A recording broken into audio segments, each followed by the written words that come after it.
The conference room on the 45th floor of Mitchell Tech Industries gleamed with the kind of sterile perfection that only unlimited wealth could buy. Floor-to-ceiling windows overlooked downtown Chicago, where smaller buildings looked like toys scattered across a game board.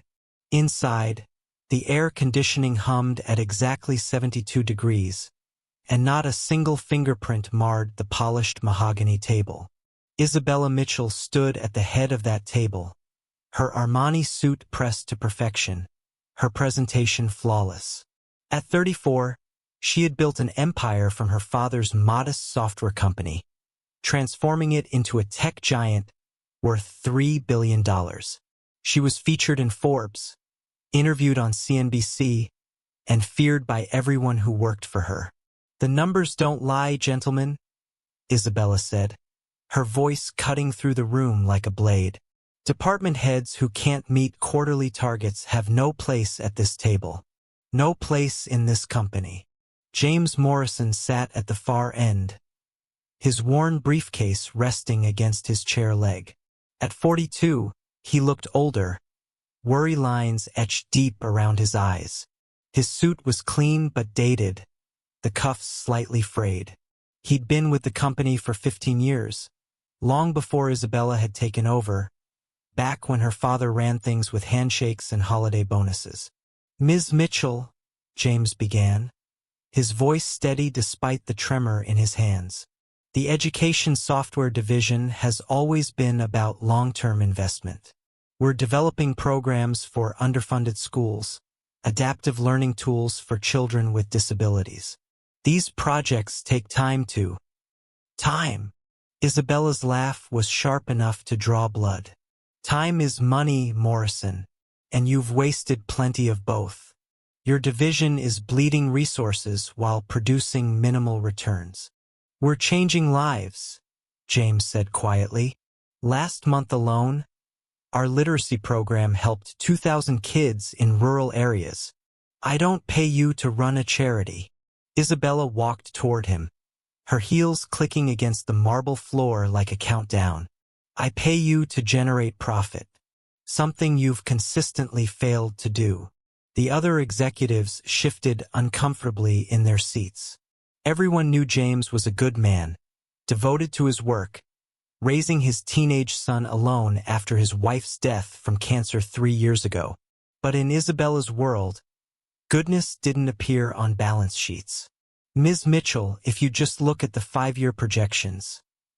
James opened his battered briefcase, pulling out a thick folder of research and data. Isabella didn't even glance at it. Instead, she picked up a crystal paperweight from the table, examining it as if it were more interesting than anything James could say. "Let me tell you what I see when I look at you, Morrison," she said, her voice conversational now, which somehow made it worse. "I see someone who peaked 20 years ago. Someone clinging to outdated ideals in a modern world. Your education programs? They're dinosaurs. Your approach? Laughably sentimental. These are children we're talking about," James said, and for the first time, anger flickered in his voice. "Kids who deserve a chance. Spare me the after-school special speech." Isabella set down the paperweight with a sharp click. "Here's what's going to happen. You have 2 weeks to turn your division profitable. Cut the charity programs. Focus on premium products for wealthy districts who can actually pay. Or clean out your desk." The room fell silent. James stood slowly, gathering his papers with shaking hands. "You know what your father would say about this?" he asked quietly. Isabella's eyes flashed dangerously. "My father nearly bankrupted this company with his soft heart and handshake deals. I saved it. I built it. Don't you dare lecture me about my father." "He would say you've forgotten what matters," James continued, his voice gaining strength. "He would say that profit without purpose is just greed with a business plan. Get out." Isabella's voice was ice. "And pray you can salvage your career in the next 2 weeks, because after that, I'll make sure every tech company in this city knows you're a liability." James walked to the door, then paused. "I feel sorry for you, Miss Mitchell. You've gained the whole world and lost your soul in the process. That's the worst kind of poverty there is." The door closed behind him with a quiet click that seemed to echo in the silent room. "Meeting adjourned," Isabella said sharply. "Unless anyone else wants to question my decisions?" No one did. They never did. That evening, Isabella's penthouse apartment was as empty as it was expensive. 3,500 square feet of minimalist luxury, all sharp angles and designer furniture that no one ever sat on. The view was spectacular. The silence was deafening. She poured herself a glass of wine from a bottle that cost more than most people's monthly rent and stood at the window, looking down at the city lights below. Somewhere down there, James Morrison was probably going home to his son, probably worrying about how to pay bills if he lost his job. She pushed the thought away. Sentiment was weakness. Her father had taught her that lesson the hard way when his kindness had nearly destroyed everything he'd built. She'd sworn she'd never make the same mistake. Her phone buzzed. A text from her assistant. "Entertainment Weekly wants an interview about women in tech. Shall I schedule?" Isabella typed back, "Yes," emphasized the leadership angle. Tough decisions, strong results. That's what people wanted to hear. That's what made headlines. Nobody wrote articles about the nice CEOs who let their companies fail out of misplaced compassion. She was still standing at the window an hour later when her phone rang. Her brother, Marcus. She almost didn't answer. "Bella, have you seen Dad lately?" Marcus asked without preamble. "I've been busy. He's not doing well. The nurse says he's asking for you." Isabella felt something twist in her chest, but she pushed it down. "I'll visit this weekend." "He might not have this weekend, Bella. The doctors said." "I said I'll visit this weekend," she repeated firmly. "I have meetings until then." "Right? Meetings." Marcus's voice was heavy with disappointment. "Because running a company is more important than saying goodbye to your father. Don't you dare guilt-trip me. I built this empire for him, to prove his vision could work if someone had the spine to make hard decisions. He never wanted an empire, Bella. He wanted a family business that helped people. And he wanted his daughter, not a corporate robot." She hung up, then immediately regretted it, but pride kept her from calling back. The next morning, Isabella arrived at her office at 6:30, same as always. Her assistant had already left the daily briefing on her desk. Stock prices, competitor analysis, media mentions. Everything was running exactly as it should. Except it wasn't. At 9:15, her head of PR burst into her office without knocking. Tablet in hand, face pale. "We have a situation." Isabella looked up from her computer, annoyed at the interruption. "Define situation." "James Morrison. He posted something online last night." Isabella's eyes narrowed. "What kind of something?" The PR director handed her the tablet. On the screen was a video that had already been viewed over 1,000,000 times. James Morrison, sitting at what looked like his kitchen table, speaking directly to the camera. "My name is James Morrison. For 15 years, I've worked at Mitchell Tech, developing educational software for underprivileged children. Yesterday, I was told to abandon that work because it isn't profitable enough. I was told that helping kids learn to read is laughably sentimental. I was threatened with termination and blacklisting if I didn't turn charity work into a cash grab within 2 weeks." The video continued, James calmly laying out the situation, never raising his voice, simply stating facts. Then he did something Isabella hadn't expected. He pulled up examples of their work. A young girl with dyslexia, crying with joy as she read her first full book using their adaptive software. A teacher in Appalachia, explaining how their programs had transformed her classroom. Parents thanking them for giving their children a chance they'd never had before. "I don't know if I'll have my job tomorrow," James concluded. "But I do know this. Some things matter more than profit margins. Some things are worth fighting for, even if it costs everything. I just hope that someone, somewhere, remembers that corporations are run by people, and people are supposed to have hearts." The video ended. Isabella looked up at her PR director. "How bad?" "It's trending on every platform. #HeartlessHeiress is the #1 hashtag worldwide. Our stock is down 4 points already, and the market just opened. Major investors are calling emergency meetings. And what?" "The press found the recording." "What recording?" The PR director pulled up another video. Security footage from the conference room, somehow leaked. Isabella watched herself mock James, watched her own face, cold and contemptuous, as she tore apart a good man's life's work. "Who leaked this?" "We don't know yet. But Bella, this is catastrophic. You need to do damage control immediately. A statement, an apology, something." "I won't apologize for running my company efficiently.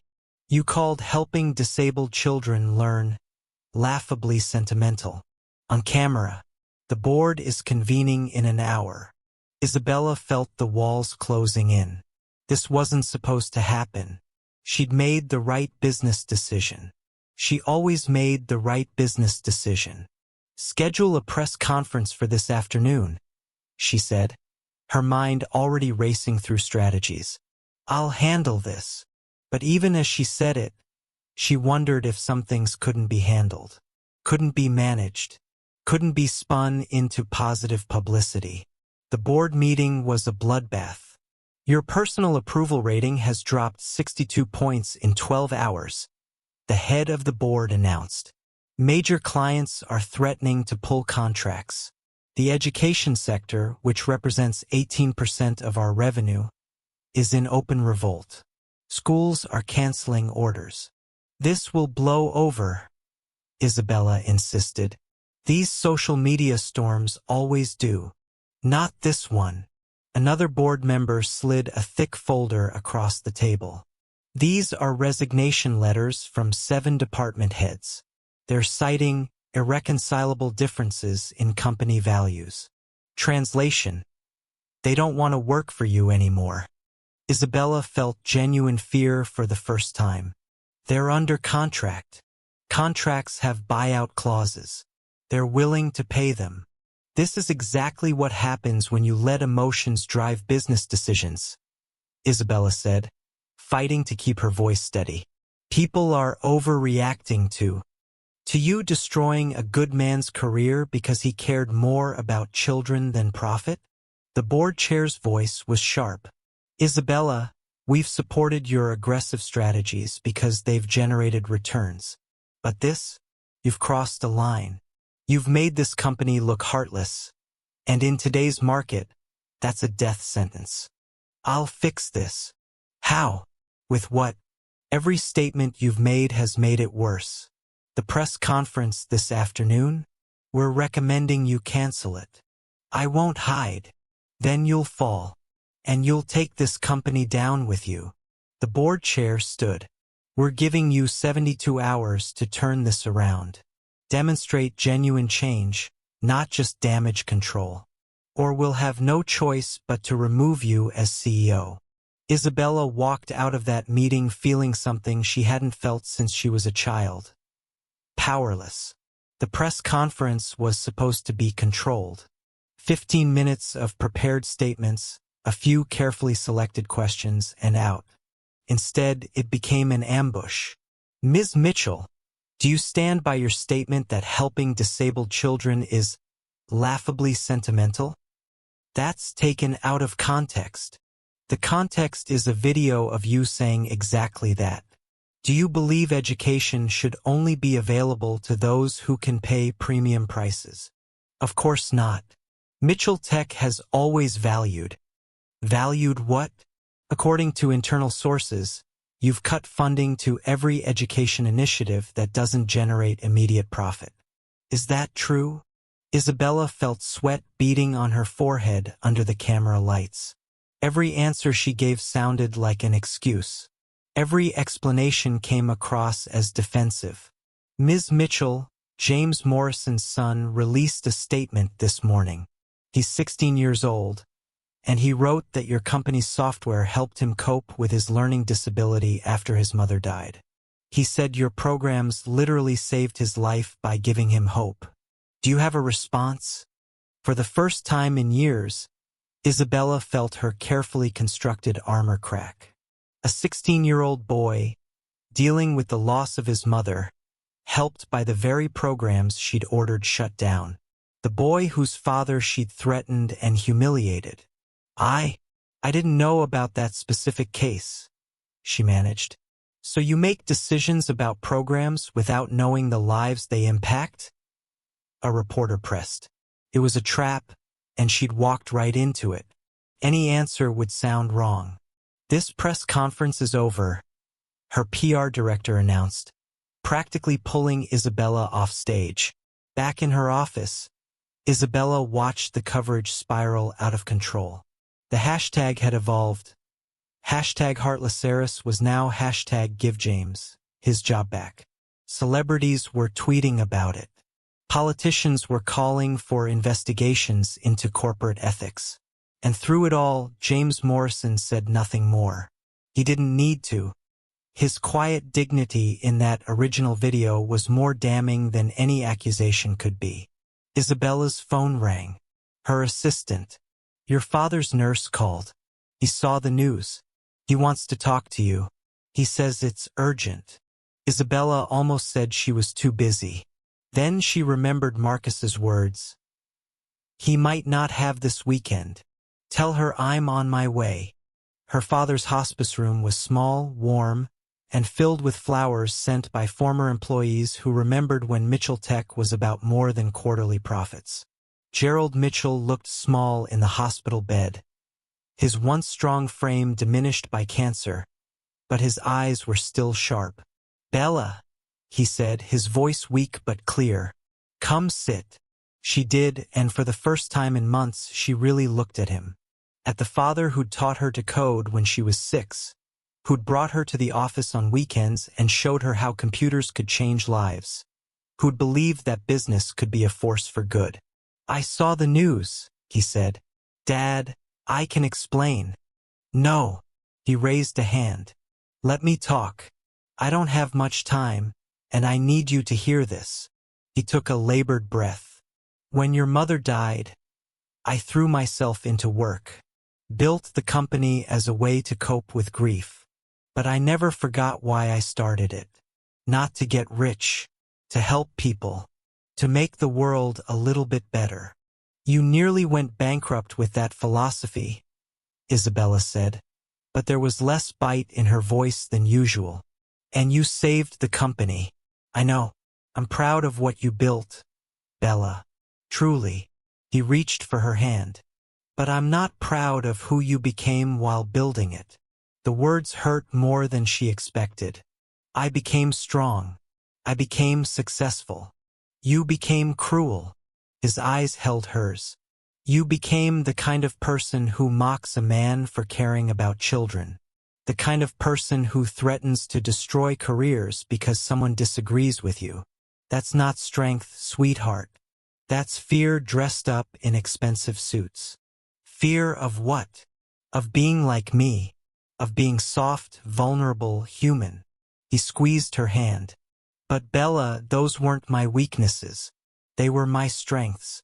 Yes, I nearly lost the company. But I never lost myself. Can you say the same? Isabella felt tears burning behind her eyes. A sensation so unfamiliar it took her a moment to recognize it. I don't know who I am anymore, she whispered. Then it's time to figure it out, before it's too late. He coughed, and she held water to his lips. That man you humiliated, James Morrison? I hired him 20 years ago, fresh out of college, full of ideals about using technology to help kids learn. I saw something in him, genuine passion for doing good. The same passion I used to have. He's inefficient, emotional, not practical. He's everything I hoped this company would be. Everything I hoped you would be. Gerald's voice was getting weaker. I'm going to tell you something, and I need you to really hear it. When I die, and it's going to be soon, I won't be thinking about stock prices or quarterly reports. I'll be thinking about the kids we helped, the teachers we supported, the lives we changed. That's what matters, Bella. That's what lasts. Dad, promise me something. Promise me you'll fix what you broke. Not the company's reputation. The man's life. And in fixing his, maybe you'll fix your own.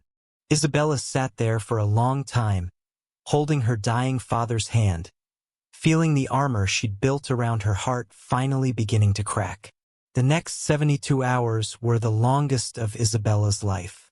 She canceled all meetings and spent every waking moment at her father's bedside.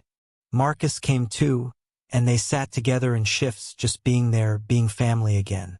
Gerald Mitchell died on a Tuesday morning, peacefully, with both his children holding his hands. His last words were simple: be good to each other. Be good to everyone. The funeral was packed. Hundreds of former employees came to pay respects, each with stories about how Gerald had helped them, believed in them, given them chances when no one else would. Standing at the podium to give the eulogy, Isabella looked out at all those faces. People her father had touched, lives he'd changed, not through ruthless efficiency, but through simple human kindness. My father built a company, she began, her voice shaking. But more importantly, he built relationships.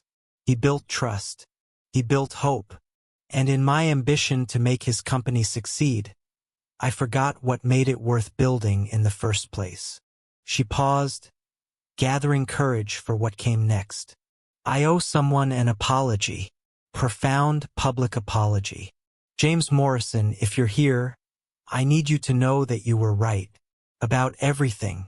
And I was wrong. About everything.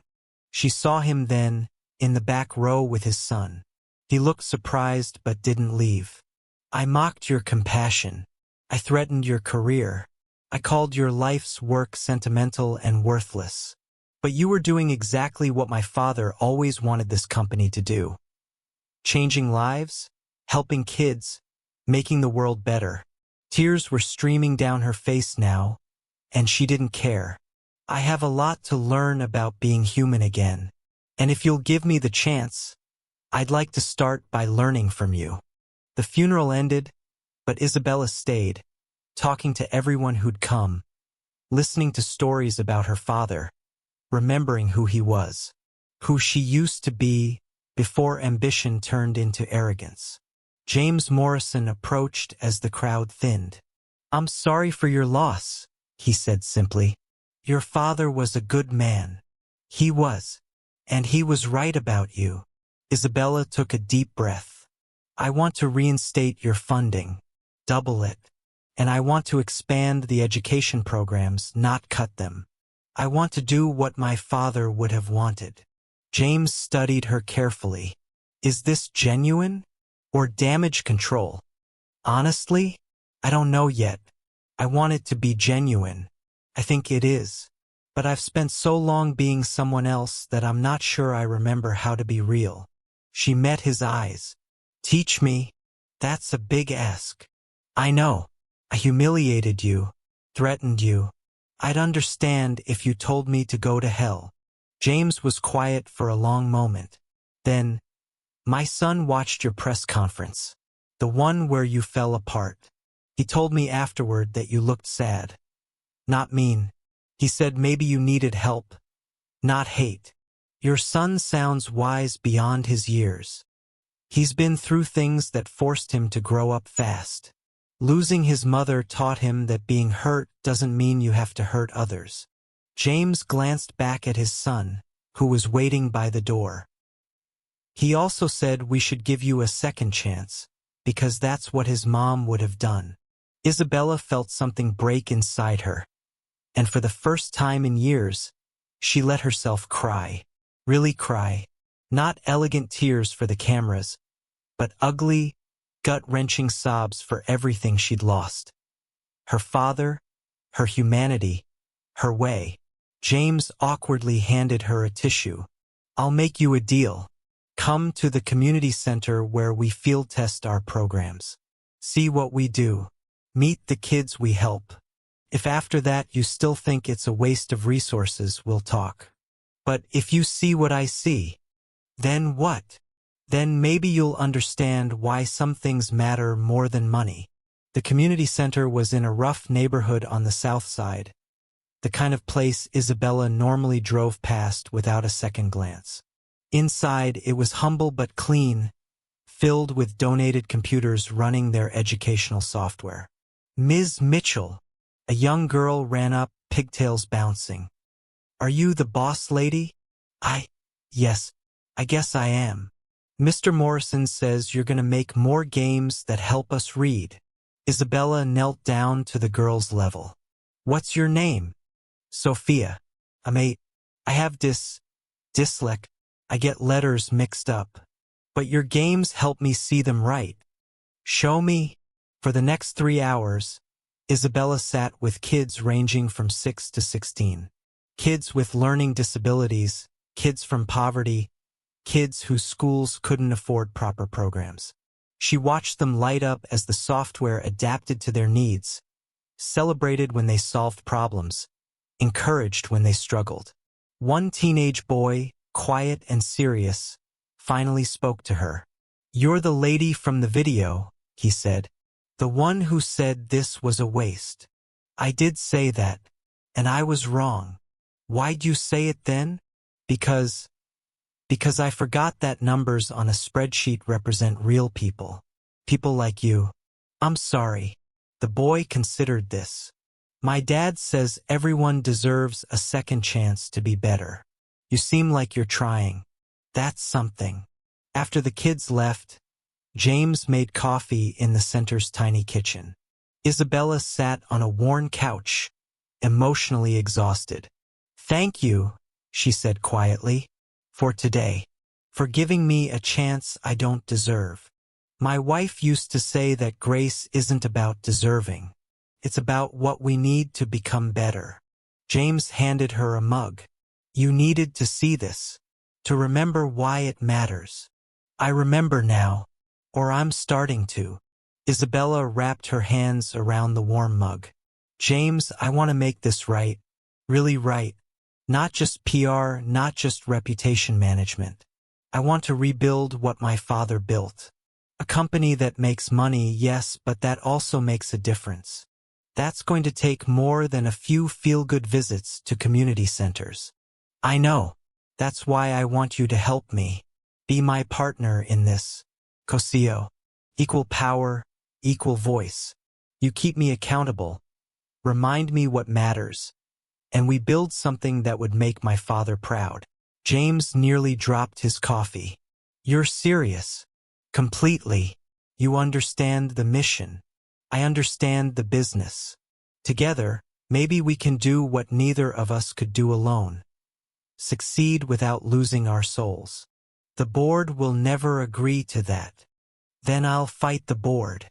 This is too important." Isabella set down her mug. "My father's last words were, 'Be good to everyone.' I've spent years being good to shareholders and terrible to people. That ends now. Will you help me?" James looked at her for a long time, searching for sincerity, for genuine change. Finally, he extended his hand. "Partners, but on one condition." "Name it." "You meet with every department head you've alienated. Not to manage them, to listen to them. Really listen.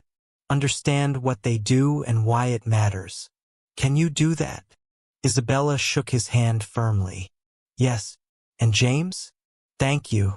For being the kind of person who saves people, even people who don't deserve saving. Everyone deserves saving. That's the point. The transformation didn't happen overnight. It took months of hard work, humble conversations, and genuine change. Isabella met with each department head, learning about their work with genuine curiosity instead of judgment. She visited schools using their software, talked to teachers, listened to parents. The board was skeptical at first, but when the initiative started generating not just good press but genuine loyalty from clients, they came around. Turns out people liked doing business with companies that had hearts. 6 months after her father's death, Isabella stood in the newly renamed Gerald Mitchell Education Center, watching kids from across the city use technology to overcome learning barriers. James was beside her, pointing out a new adaptive program they'd developed together. "Your father would be proud," he said. "I hope so. I'm trying to be worthy of his legacy." "You're getting there." James smiled. The old Isabella would never have admitted she needed help, never would have listened, never would have changed. The old Isabella was miserable and didn't even know it. Isabella watched a young girl successfully complete a reading module and pump her fist in victory. This is what success actually feels like. Her phone buzzed. A text from Marcus. "Dinner tonight? Want to hear about the new programs?" She smiled and typed back, "Absolutely. I've got time." Because she'd learned something crucial. She'd always have time for what mattered. And nothing mattered more than people, relationships, and doing good in the world. The press eventually moved on to other scandals, other stories. But Mitchell Tech's transformation became a case study in business schools. How a company could be profitable and purposeful, how a CEO could be strong without being cruel, how doing good was actually good business. Isabella never forgot the lesson she'd learned the hard way. Every morning, she looked at a photo on her desk. Her father in the old office, surrounded by employees, everyone laughing. Beneath it, a small plaque read, "Profit with purpose, success with soul." And every evening, she went home not to an empty penthouse, but to dinner with James and his son, who'd become like family. They'd talk about the day, about the kids they'd helped, about plans for the future. "You know what's funny?"